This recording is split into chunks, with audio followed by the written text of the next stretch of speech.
시편 31편 세 번째이자 마지막 시간입니다. 지난 시간에 우리는 신자들이 고난 중에도 기뻐하고 즐거워야 할 이유를 어디에서 찾는가를 살펴봤습니다. 시인은 그 이유를 첫 번째로 하나님의 자비에서 찾았다, 이렇게 말씀을 드렸습니다. 하나님의 자비에서 우리가 발견해야 할 것이 무엇인가? 그것은 그분의 무한하신 자비하심, 그것을 전 하나님의 속성이다 라고 말씀을 드렸는데, 그 자비하심을 우리는 하나님의 속성에서 발견할 뿐만 아니라 우리와 관련해서는 하나님께서 언약 백성들만을 향한 그런 배타적인 사랑과 배타적인 자비, 그 긍휼의 손길이 있다, 이런 말씀을 드렸습니다. 바로 그것은 우리가 기뻐하고 즐거워해야 하는 이유가, 비록 하나님께서 번영도 허락하시고 고난도 허락하시고, 그래서 번영도 유익하고 고난도 유익할지라도 그러한 번영이나 고난이나 높음이나 낮음이나 즐거움이나 고통이나 이러한 것들은 하나님께서 그 언약 백성들을 향하신 배타적 사랑과 배타적 자비와 긍휼의 수단과 도구일 뿐이지, 진정한 의미에서 우리에게 유일한 복은 여호와 하나님만이 우리의 유일한 복이고 그분이 복의 근원이다라는 이런 고백에 우리가 이르러야 한다라고 우리는 생각해야 하는 것입니다. 그리고 하나님은 당신이 이러한 복이요 복의 근원이다라는 이런 사실들을 다양한 섭리의 손길을 통해서 우리에게 베풀어 주시고, 이 땅에 살아가는 당신의 백성들에게 경험케 하시고 깨닫게 해 주셨다라는 것을 시인의 경험과 또 그의 믿음의 고백을 통해서 우리에게 알려주었습니다. 그리고 두 번째는 우리가 구할 것은 주의 은혜뿐이다 라는 말씀을 드렸습니다. 사실 이것은 우리 신자들의 모든 고백의 최종적인 성격이다라고 하겠습니다. 모든 것이 주의 은혜다라고 하는 말은 생애 초기에 할 수 있는 그런 고백이 아니라 어떤 과정 중에 할 수 있는 얘기도 아니라는, 그것은 생애 마지막에 모든 것이 다 주의 은혜다라고 하는 이 말의 의미가 훨씬 더 무겁고 깊고 그 생애 전체의 시간들이 거기에 녹아 있는 그런 고백이다라고 하겠습니다. 어린아이들이 부모님의 사랑에 대해서 말할 수 있고 부모님의 사랑에 대해서 표현할 수 있고 그려낼 수 있지만, 그러나 이미 부모님이 다 별세하시고 자신이 이제 그 별세하신 부모님의 연배가 되어서 인생의 황혼을 바라보고 주님이 부르실 날을 기다리고 있는 그 시점에서 말하는 부모님의 사랑이라고 하는 그 사랑의 표현이라고 하는 것은 아이들이 말하는 부모님의 사랑이라는 그 표현하고는 엄청난 차이를 가지고 있는 것처럼, 우리는 너무 쉽게 주의 은혜다, 주님의 은혜다 이렇게 말하지만 그런 말은 함부로 할 수 있는 그런 성격의 말이 아니라는 것. 그는 숨겨두고 간직하고 꼭꼭 싸매 두었다가 아마도 우리가 생애 마지막에 내 인생 전체가 다 주님의 은혜였다, 이렇게 처음 할 수 있을 만큼의 그런 정말 값진 그런 표현이다라고 하겠습니다. 물론 그렇다고 해서 여러분들이 평상시에 주님의 은혜다라는 말을 하지 말라는 그런 뜻은 아닙니다. 우리를 대적하는 사람들에게 당하는 해는 물론이고 친구와 이웃들에게, 심지어는 가족들에 의해서 우리가 하는 신앙의 이 길, 이 신앙의 가치를 부정당하거나 하찮게 여기게 될 때 우리는 더욱 깊은 상처를 입습니다. 그러나 어떤 경우에는 하나님을 향한 우리의 발걸음을 방해하는 것들은 대적이나 친구나 이웃이나 가족들이 아니라 바로 자기 자신이 그 방해하는 원흉이 될 수도 있을 만큼 우리는 그러한 자들이다. 그래서 우리는 하나님의 은혜를 구하고 그 은혜의 그늘 아래에서 피하는 그런 방도 외에는 어디에서도 우리는 우리의 안식처를 찾을 수 없다. 아무도 없고 혼자만 있더라도 아무도 방해하는 것이 없는 그런 상태에 놓여 있더라도 자기 자신이 방해거리가 된다는 거예요. 인간에게는 하나님 없는 안식처라는 것은 이 땅에 어디에도 존재할 수가 없습니다.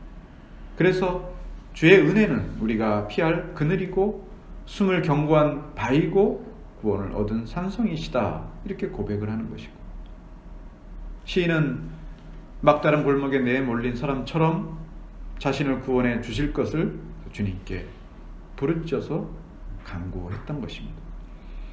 이제 시인이 네 번째와 마지막 간구를 통해서 중한 위협에 놓인 신자들이 어떻게 그 두려움과 절망감을 이겨나갈 수 있는지, 그리고 그 속에서 구원하시는 주의 은혜와 사랑이 얼마나 놀라운 것인지, 얼마나 그를 찬미하며 그분을 찬송해야 하는 것인지, 그분을 사랑하는 큰 용기와 담력을 갖도록 격려하는 것으로 본 시편을 마치고 있습니다. 첫째로 14절에서 18절까지 주는 내 하나님이시다, 시인의 말의 표현입니다. 네 번째 간구에서 시인은 주님은 내 하나님이시다 라고 고백을 했습니다. 우리가 전 시간에 우리가 구할 것은 주의 은혜뿐이다 라고 말했던 것과 버금갈 정도로, 혹은 그 이상으로 주님은 내 하나님이시다 라고 하는 이 고백, 이 한 문장, 이 한 표현이야말로 신자들이 온갖 시련과 조롱과 협박과 포기된 처지에 놓인 주어진 그 신앙의 길을 포기하지 않도록 하는 가장 확실한 고백은 주님은 내 하나님이시다 라고 하는 이 고백 그 이상은 없다는 거예요. 이것이 우리의 최종적인 고백의 성격이고 고백의 표현이다. 결국 이것은 주님의 은혜뿐이다 라고 하는 고백이 인생의 최종적인 상황에서 고백하는 가장 아름다운 고백이라고 한다면 그 고백은 어디서 나오느냐? 주님은 내 하나님이시다 라는 고백에서 나온다는 거예요. 그래서 주님이 주의 은혜뿐이다 라고 하는 것과 주님이 내 하나님이시다 라고 하는 것은 뗄 수 없는 필수 불가결하게 결합되어 있는 그런 고백이다 라고 하겠습니다. 물론 이것도 언제든지 어떤 과정이든지 다 할 수 있는 그 고백이지만, 그러나 이 고백의 의미는 어떤 때는 훨씬 더 깊이 더 강하게 다가올 때가 있다는 거예요. 위험에 처했을 때나 깊은 절망에 빠져 있을 때나 생의 마지막에 있을 때 주님은 내 하나님이시다라고 하는 이 고백만큼 그를 더 강하게 만들고 더 소망을 갖게 만드는 그런 고백은 없다. 주님은 내 하나님이시다라고 고백했을 때 여기에는 바로 주님이 누구신가가 나타나요. 내가 누구인가가 또 나타나요. 그리고 주님과 그 고백을 하는 자신은 어떤 관계를 맺고 있는가라고 하는 것이 가장 선명하게 드러나 있습니다. 주님은 내 하나님이시다. 주님이 계시고 내가 있고 주님과 나와의 관계가 여기 나타나 있다면 이것은 신앙의 절정이고 핵심이고 요약이다라고 하겠습니다. 시인은 세 번째 간구에서 자신이 한없이 가련한 처지에 놓여 있으며 금방이라도 자신을 둘러싼 대적들에 의해서 자기 생명을 빼앗길 위험에 빠져서 벗어나려고 허우적대는 것처럼 보였습니다. 하지만 시인이 본 시편의 서두에서 이렇게 말했죠. 여호와여 내가 당신께 피하였습니다 라고 시작을 했던 것처럼 여기 본문에서는 여호와여 내가 당신을 의지하였습니다 이렇게 시작을 했습니다. 마치 이렇게 말해요. 당신을 의지한 사람이 바로 접니다 라고 이렇게 말하는 그런 뉘앙스가 여기에 담겨져 있어요. 굳이 이 14절에서는 나라는 단어를 집어넣었어요. 굳이 1인칭 대명사를 삽입해서 내가 당신을 의지했습니다 라고 했을 때 당신을 의지한 사람이 누구도 아니고 바로 접니다 이렇게 말하는 거죠. 그 저는 누구예요? 그 저는 13절까지 이어지는 자기가 얼마나 위험에 처해 있고 절망하고 낙심한 상태에 목숨을 빼앗길 만한 그런 위험에 처해 있는가라고 하는 그런 토로를 했던 그 사람이 바로 당신을 의지한 바로 접니다 이렇게 말하는 거죠. 더 눈에 띄는 것은 14절에 시작하는 접속사에 있습니다. 일반적으로 그리고 이렇게 번역이 종종 되는 단어예요. 그리고라는 단어로 이렇게 할 수가 있죠. 13절에 13절에 그들이 나를 치려고 함께 의논할 때 내 생명을 빼앗기로 꾀하였나이다. 그리고 여호와여 나는 주께 의지하고 말하기를, 이렇게 나아갈 수가 있는 문장인데, 대부분의 역본들도 그렇고 저명한 주석가들도 이 순접 접속사를 그러나로 번역하는데 서로 다 일치하고 있습니다. 이것은 13절 마지막에 보여준 시인의 두려움과 공포가 얼마나 자신에게 위협적이었는가를 우리가 읽어나가고 있다면, 여기서 그리고라는 말보다는 그러나, 우리 개역 개정 성경은 그러하여도라고 번역했죠. 그러나 또는 그러하여도, 그럼 그러하여도는 뭘 담고 있을까요? 그런 상황에 놓여 있더라도 주님을 의지하는 것은 바로 그런 상황에 처해 있는 접니다라는 거죠. 저는 그런 상황에도 불구하고 주님을 의지했습니다. 이런 고백을 하는 거죠. 건전한 그리스도인이라면 우리 믿음이 우리의 노력과 우리의 수고나 우리의 공로에 의해서 얻어진 결과물이 아니다, 즉 성령의 선물이라는 것을 아무도 의심하지는 않을 것입니다. 중생한 자에게 주어진 이 구원에 이르는 참된 믿음은 그래서 결코 박탈되거나 사라지거나 없어질 수 없는 것입니다. 아무리 우리가 부인하려고 노력을 하고 버리려고 하더라도 버릴 수가 없는 것이에요, 사실은. 왜냐하면 내가 산출해내고 내가 만들어내고 내가 가져온 것이 아니라 하나님께서 우리에게 넣어주신 것이고 선물로 허락해 주신 것이기 때문에 그가 거두어 가시기 전까지는 그는 사라지거나 박탈되지 않습니다.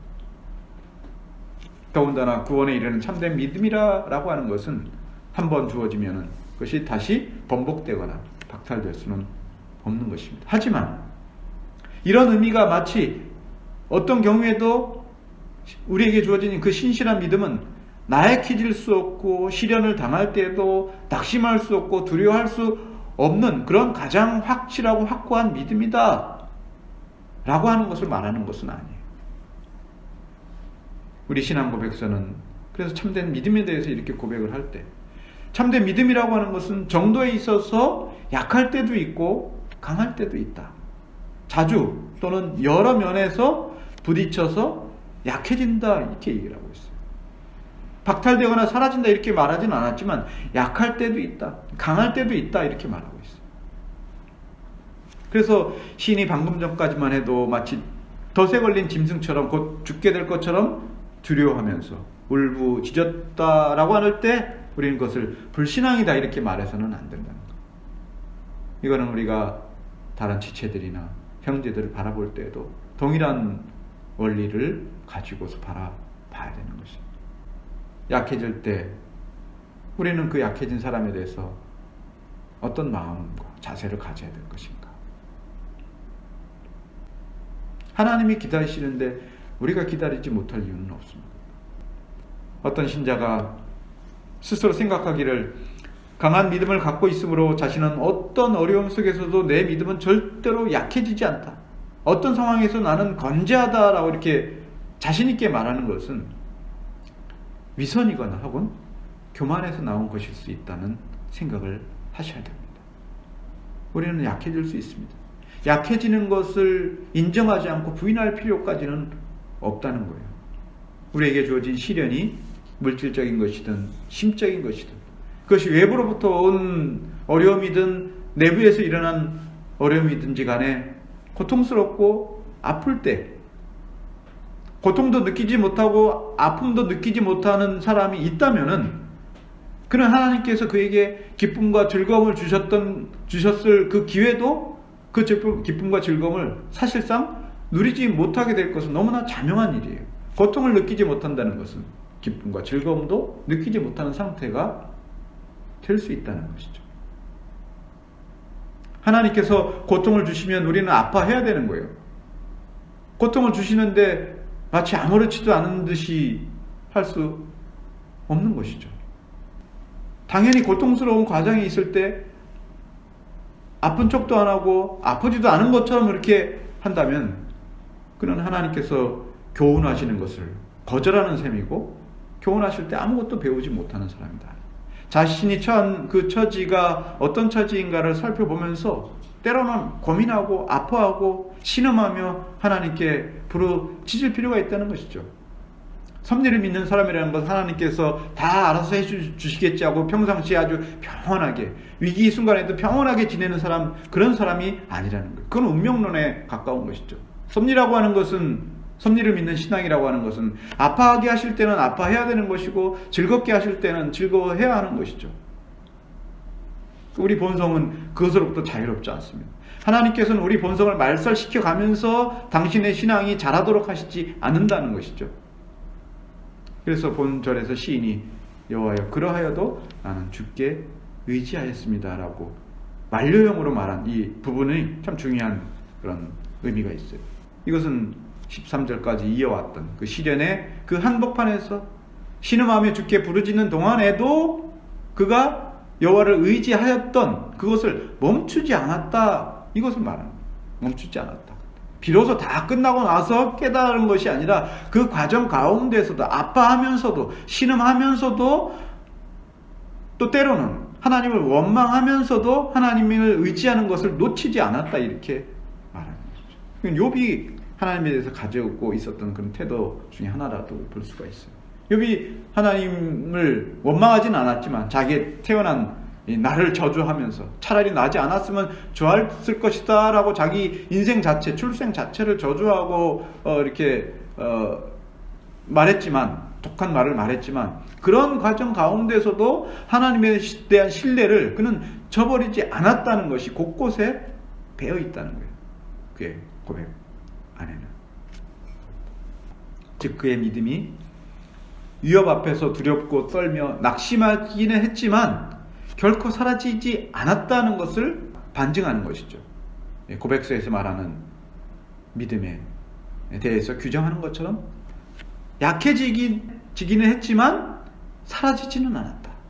우리 믿음의 씨름은 선지들이 끊임없이 가르쳐 왔던 것처럼 평화의 시기에서가 아니라 환난이나 공고나 박해나 기근의 시기에서 더욱 힘을 얻고 더욱 빛을 발한다 라고 하는 것은 참으로 옳다겠습니다.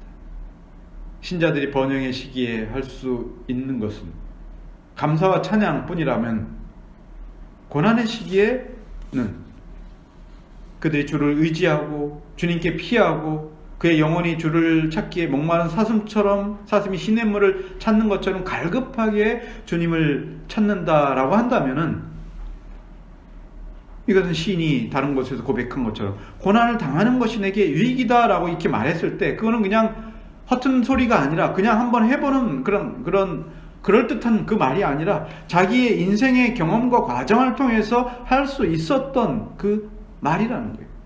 고난 당하는 것이 더 유익이다. 그렇다고 해서 성경은 이 고난 자체를 미화하거나 높이 숭상하지는 않았습니다. 고대 이 고난이 자체가 마치 무슨 신앙의 큰 공로와 열매가 되는 것처럼 했던 일부의 분파들이 있었지만 고난 자체는 우리에게 가져다 주는 것은 아무것도 없습니다. 성경이 고난 자체를 미워하거나 높이 숭상하지 않는다 그랬습니다. 그래서 시인이 고난을 유익이다라고 말할 수 있었던 데에는 바로 여기에 있습니다. 고난으로 말미암아 내가 주의 율례를 배우게 되었기 때문에 고난이 내게 유익이다라고 고백했다는 이 사실을 결코 잊어서는 안 되는 것입니다. 주의 율례를 배우지 못하는 고난은 쓸모없는 것입니다. 거기에서는 교만만 나오는 것이고 몸을 해치게 되는 것만 나오는 것이고 절망과 좌절과 비난이라고 하는 쓴 뿌리만 나올 수밖에 없습니다. 고난으로 인생이 다듬어지는 경우는 굉장히 드문 경우입니다. 여기서도 다윗이 고난 중에도 주께 의지하는 것을 멈추지 않는 믿음의 행로가 향하는 곳이 바로 주는 내 하나님이시다라고 하는 이 확신에 도달시켰음을 보여줄 때 바로 그런 의미에서 고난의 의미가 있는 것이죠. 주는 그리스도시요 살아계신 하나님의 아들이시다라고 베드로가 고백했을 때 예수께서 이것을 알게 한 것은 혈육이 아니라 하늘에 계신 내 아버지다라고 하신 것처럼 시인이 주는 내 하나님이시다라고 고백한 것은, 그것은 고난 자체가 가르쳐준 지혜가 아니라 바로 그 고난은 하나님께서 베푸시는 섭리의 수단이고 도구일 뿐이지, 거기에 믿음이 빠진다면은 아무리 많은 고난이 그에게 주어져도 그 고난을 통해서 주는 내 하나님이다라고 이 고백을 할 수 없는 거예요. 그만큼 우리의 믿음은 하나님의 섭리가 나에게 어떤 의미를 베풀어 주시는지를 알게 해주는 그런 선물이다 했습니다. 이어서 시인이 나의 앞날이 주의 손에 있습니다 라고 말할 수 있었던 것은 바로 선행하는 그 믿음의 고백에서 출발한 것이라고 하겠습니다. 그는 하나님 여호와께서 그의 하나님이시다 라고 확신할 수 있었기 때문에 자기 온 생애가 주님의 섭리의 손길 안에 있다라고 고백할 수 있었던 것이죠. 시인이 여기서 말하는 나의 앞날이라고 했을 때 이것은 단지 개인사에서 이루어지는 개인사의 어떤 시기만을 제한해서 말하려고 했던 것이 아니라 모든 시대, 그가 고난을 겪기 전이나 후에나 인생이 살아가는 모든 시대를 의도하려고 여기에 나의 날들이라고 복수로 여기에 그것을 나타낸 것은 그저 아무 의미 없이 사용한 것은 아닙니다. 단지 그의 한 날, 어떤 시점이 아니라, 어떤 시기가 아니라 살아가는 날 전체와 관련해서 또한 더 확대해서는 하나님을 나의 주로 의지하고 바라보는 모든 신자들에게 그의 날들은 주님의 손에 있다라는 것을 말하는 것입니다. 인간에게 두려움의 실체는 무엇일까요? 무엇이 두려움을 우리에게 가져오는 것일까? 인생에 있어서 최대의 두려움이라고 하는 것은 불확실성에 있다라고 하겠습니다. 일반적인 논지입니다. 고대 인간은 이 불확실성을 신에게 돌렸어요. 알 수 없고 이해할 수 없고 해결할 수 없고 해명할 수 없는 모든 불확실성을 신에게 다 돌렸습니다. 신만이 모든 것의 알매, 지식의 근원이고 해결자라고 그렇게 여겼습니다. 근대인들은 이 불확실성을 인간의 무지에 돌렸고, 무지에 돌렸기 때문에 계몽과 이성을 통해서 그 무지를 해결할 수 있기 때문에 인간이 결국은 그 불확실성을 해결하는 그 주체로 등장을 시켰습니다. 현대에 와서 이 세상의 불확실성은 어느 정도 과학기술에 의해서 밝혀진 것처럼 보이지만 결국 인간은 그 불확실성의 그 더 큰 본질 앞에 섰을 때 그가 더 큰 암흑의 직면에 있다라고 하는 것을 알고 있고, 그래서 그 전문적 영역에 있는 그런 사람들에게 있어서는 이 불확실성을 다시금 종교성으로 돌아가려고 하는 그런 유혹을 지금 받고 있는 그런 시대상을 우리가 살아가고 있습니다. 이것은 아주 깊은 영역에서 일어나는 일들이라고 하겠습니다. 우리 삶을 이루고 있는 많은 부분들에서 의문점들이 거의 밝혀져서 삶의 영역이 넓어진 것처럼 보이지만, 그러나 실상은 무지와 불확실성은 그보다 훨씬 더 깊어졌다고 했습니다.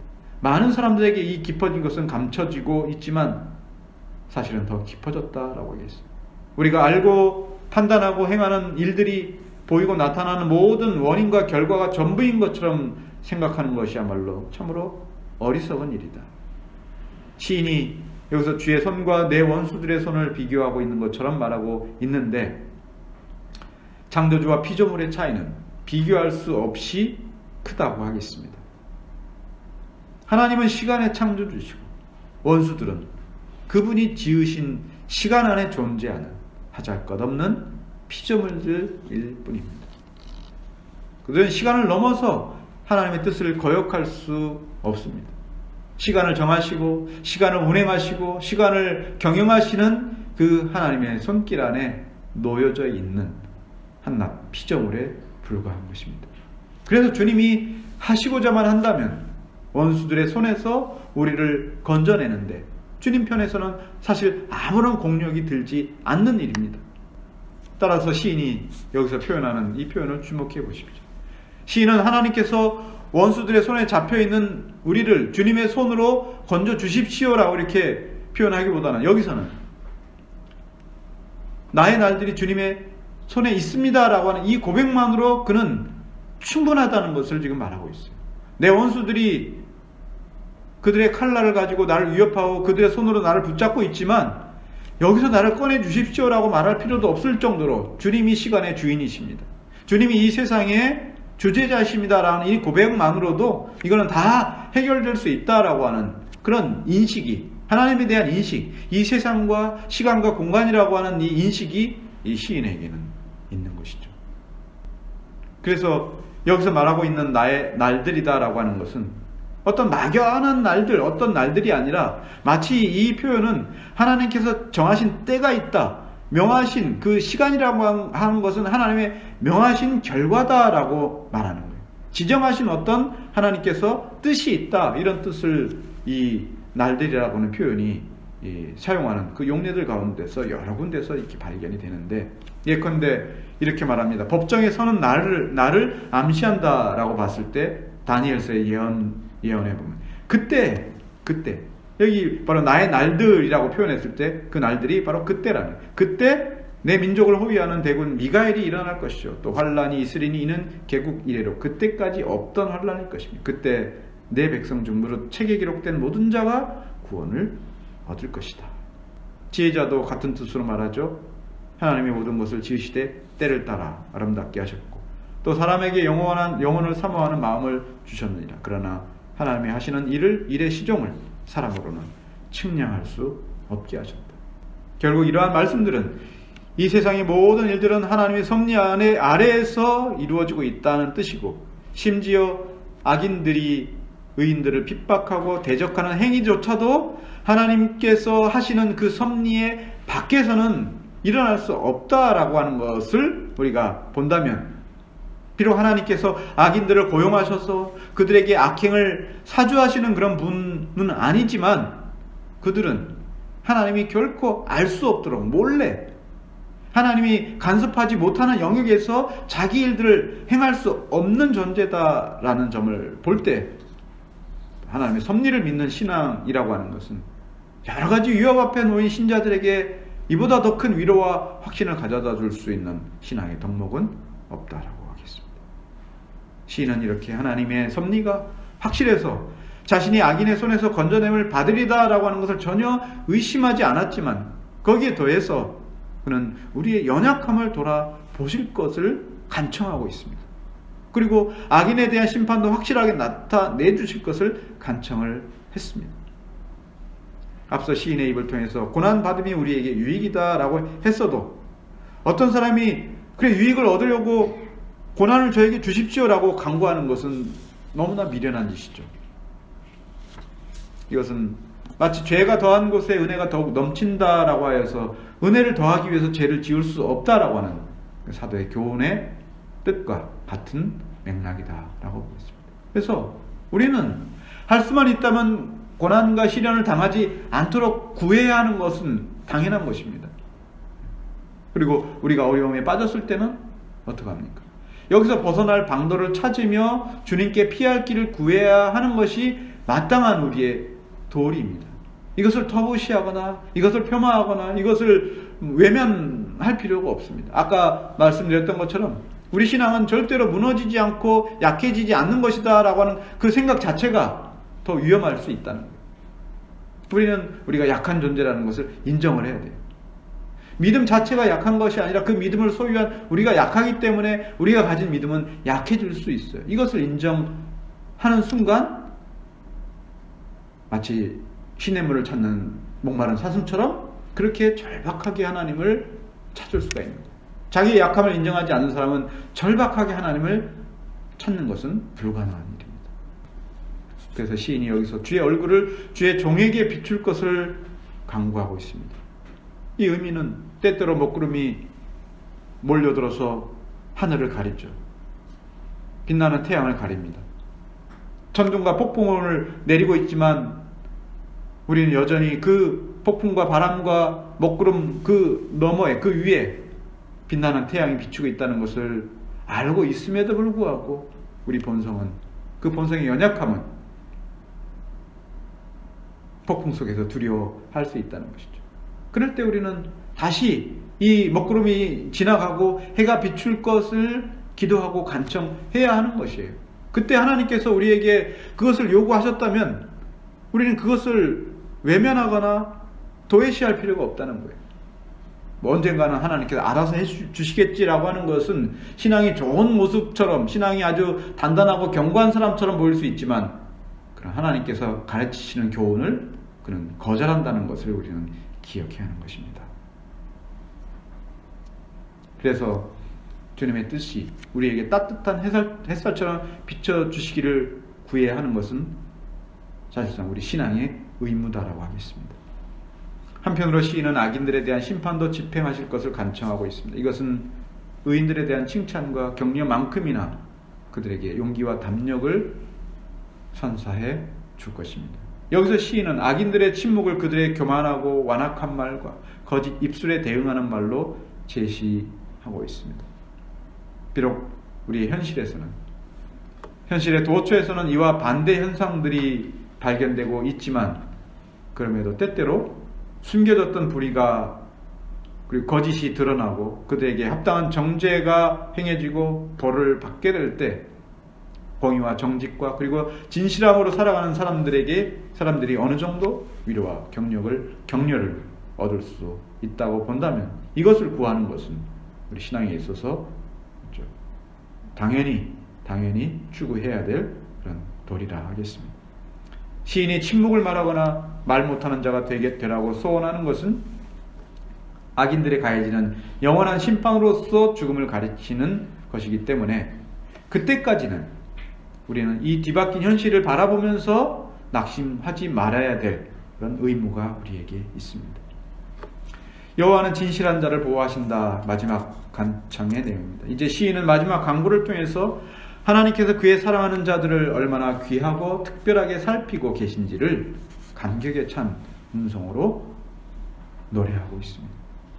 그는 경건한 자들의 정체성에 대해서 말할 때 그 존재, 그 인격적 존재 자체가 가진 특성을 묘사하기보다는 언제나 그가 관계를 맺고 있는 분, 바로 하나님과의 관계 속에서 경건한 자들의 정체성을 드러내는 것을 아주 즐겨하고 있다는, 그 증거는 여러 곳에서 나오는데, 그는 처음에 신자를 뭐라고 얘기했습니까? 경건한 자를 자신을 빗대어서 말했을 때 여호와께 피하는 자라고 빗대어서 자신을 말했습니다. 그래서 여호와께 피하는 자는 누군가? 여호와께 피하는 자는 바로 주를 내 하나님으로 고백하는 자라고 14절에서 연결해서 말하고, 이제 마지막 강구의 단락에서는 앞에서 다 미처 표현하지 못했던 그 말들을 쏟아내듯이 19절은 여호와께 피하는 자, 주를 내 하나님이라 고백하는 자가 누구냐? 주를 두려워하는 자고 주를 경외하는 자라고 말함으로써 시인은 자기 자신의 정체성을 자신의 인격적 특성으로 말하는 것이 아니라 주님과 자신의 관계를 보다 명백하게 드러냄으로써 자신이 누구인가를 드러내는, 경건한 자가 누구인가를 드러내는데 훨씬 더 많은 부분들을 할애하고 있다는 거예요. 그리고 다시 주께 피하는 자라고 하였으므로,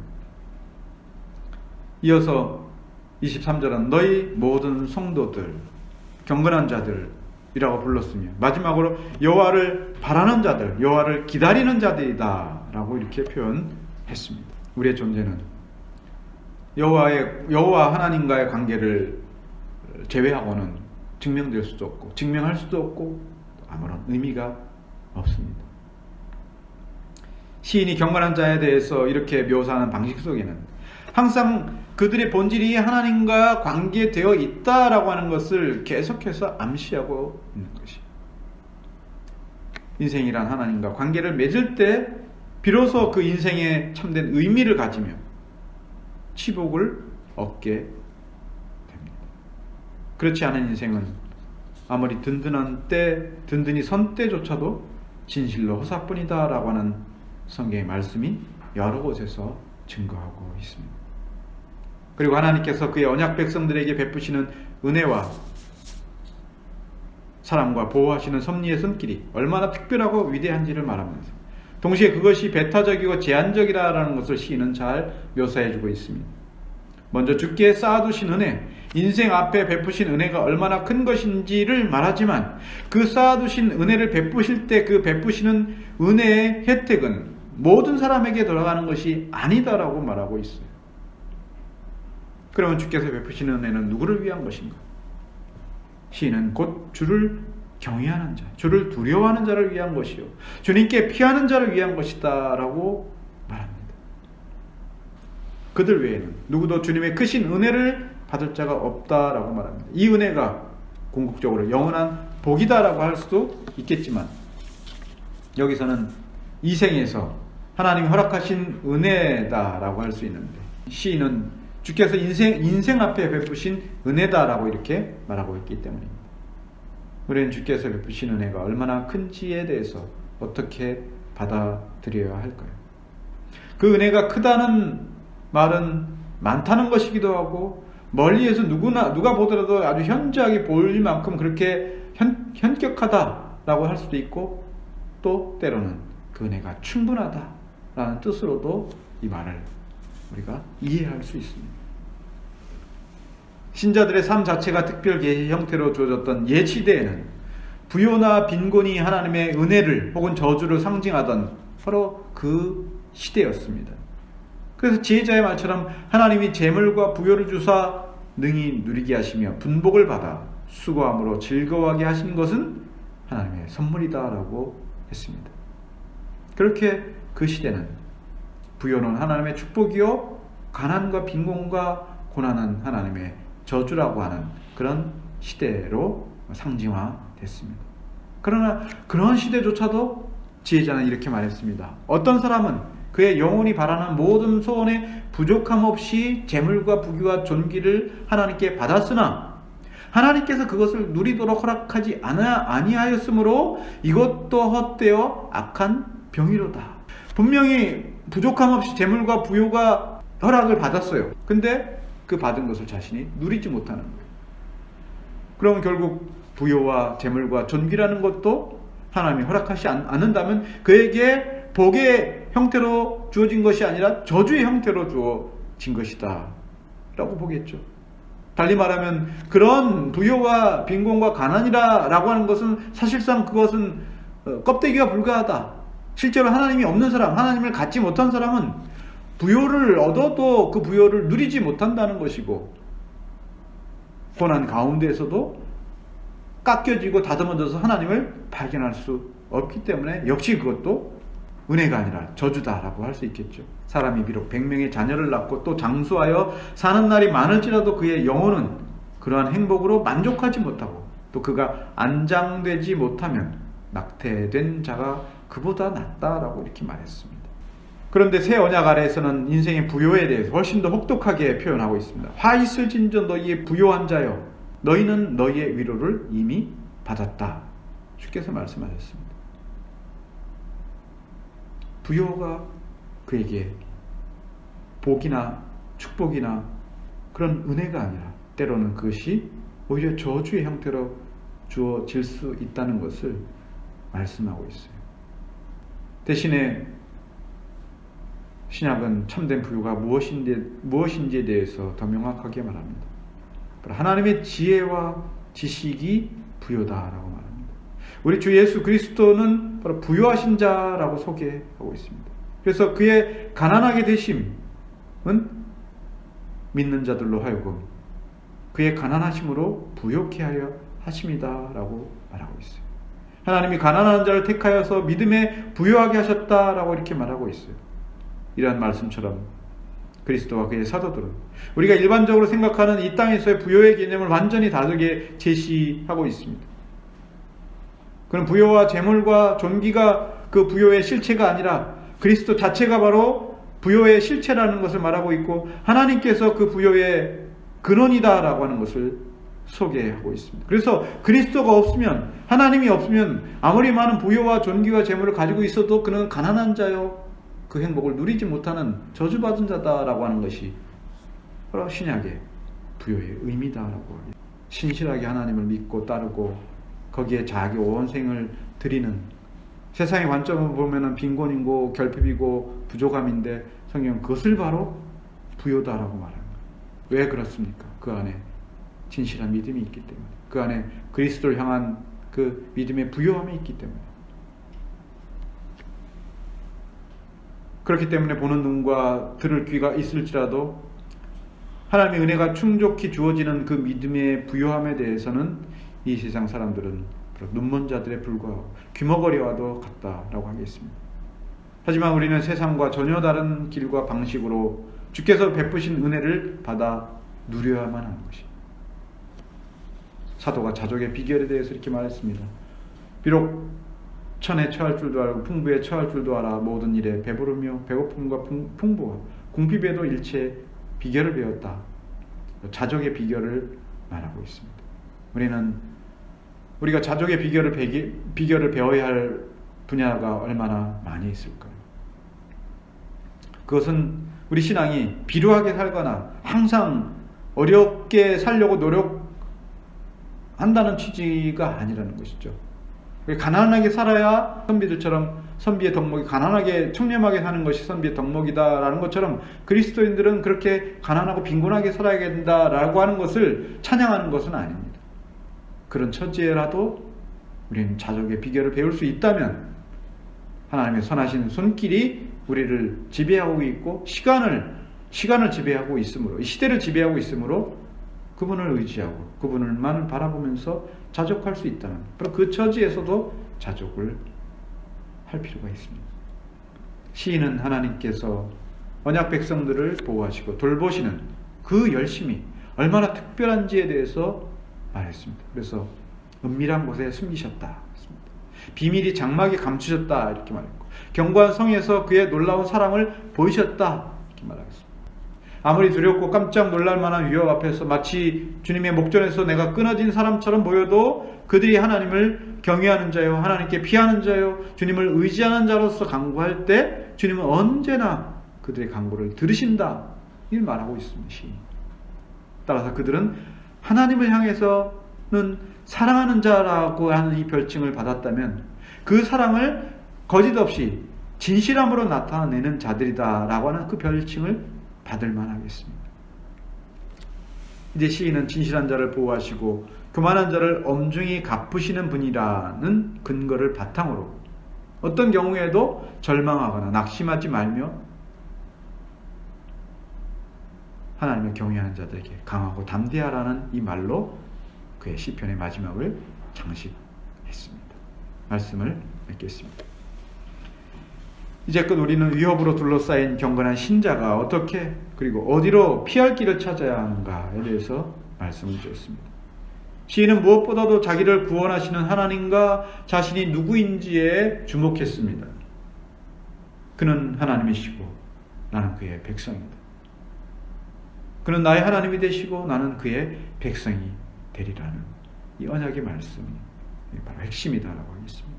그때 인생의 비통함이나 기쁨과 즐거움이나 혹은 고난이나 구원이나 그리고 자신의 삶과 생명의 의미들이 그때 비로소 밝혀진다. 이걸 가르치고 있습니다. 그 마지막에는 진실한 자를 지키시는 여호와를 바라고 사랑하라는 것으로 그의 기도의 결론을 제시했습니다. 이런 마지막 그의 결론이 오늘 우리의 삶 속에서도 그 같은 기원과 깨달음과 찬미와 고백으로 여러분 생애가 이렇게 시인의 길처럼 하나님께 보호받고 지켜지고 사랑받는 그런 생이 될 수 있도록 이 한 주간에 주님의 은혜가 여러분의 삶에 있기를 기도하겠습니다.